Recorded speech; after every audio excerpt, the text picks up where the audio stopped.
I'm reading a book on leadership from Bill Walsh, the San Francisco 49er head coach, who was also the GM. And I've been reading about Bill Belichick, the Patriots coach, and also reading about drug lords a little bit and how they adapt through the drug trade because of all the legal things that are put in their way. And I'm mostly interested in all these different things in terms of navigating barriers that come up and figuring out new ways to thrive, and less interested in what they're doing and more interested in how they're doing it. And Bill Walsh, the one I'm on right now, is really interesting because one of the biggest lessons of the book is contingency planning. So we talk about when you're trading to build scenarios of if A or B happens, then I'm going to do this or that. I think that's a really good way to open your mind into different things the market could do. And a great question to ask yourself is, what would be the biggest surprise? And that opens your mind.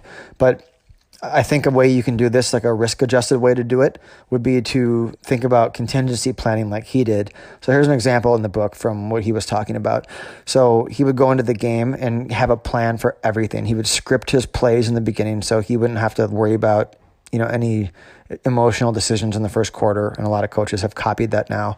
But it goes way deeper than that. So he would plan for a change in weather. He would plan for a team attacking the running game or the passing game in a way he didn't anticipate. He would plan for his best middle linebacker to go down for an injury. He would plan for, his biggest weapon to be taken out of the game, or his short passing routes, which is what they thrived on, being disrupted from aggressive press coverage.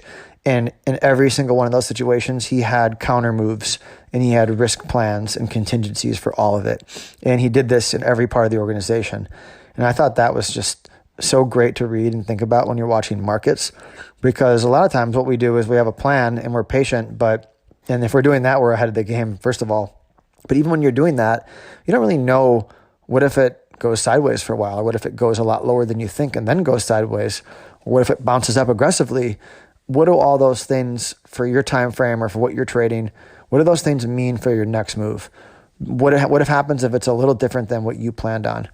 So having thought through that ahead of time helps you when things are really emotional. And that's what I'm doing right now. So I'm going through the market right now and saying, okay, you've had this big fall in the market and it's going to mean a lot of volatility, a lot of opportunities. And without getting into what does it mean for a year or 2 years away, I mean, everyone has opinions on that. So do I. But looking at it in the short term, medium term, which is what I'm more focused on at the moment, would be, okay, well, everyone thinks we're going to bounce soon. What happens if we overshoot down? How far do we overshoot? What do I do? How big can I get without getting hurt?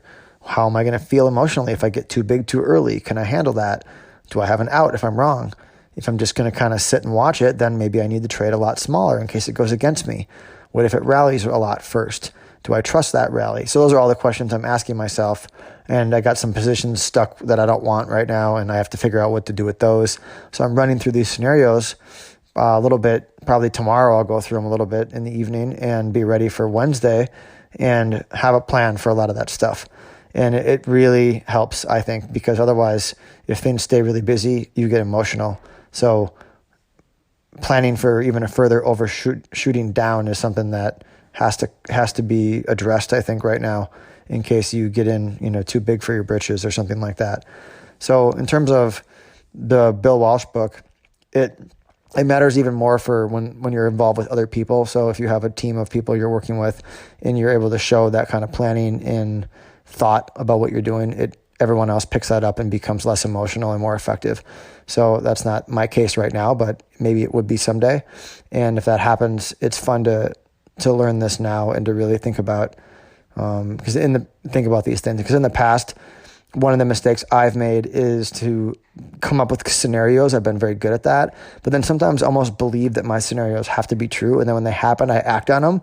But then if they go a little further than I thought, or things get a little bit crazier, and then my scenario works out, sometimes that craziness that I didn't anticipate is enough to get me all messed up and have a lot of losses or completely get shaken out of my plan.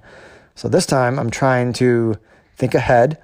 And on previous podcasts, I've talked about you're already losing if you get into something that when it makes an adverse move, you're going to panic and you can't handle it. Either you're too big or you're doing something and your stop is not tight enough, something to that order. And you can stop that ahead of time. So to think that you're going to get the bottom or you're going to picking the bottom of the panic is so tempting. Sometimes I can't help myself. I probably can't help myself this time. If we go down again on Wednesday, I'm probably going to start doing some buying. But I'll do it a little smaller, and maybe I sell some options and give myself some premium to have a little bit more room or something like that, because I know that most of my money is always made when there's a big base built or when something's happening that doesn't make sense to happen.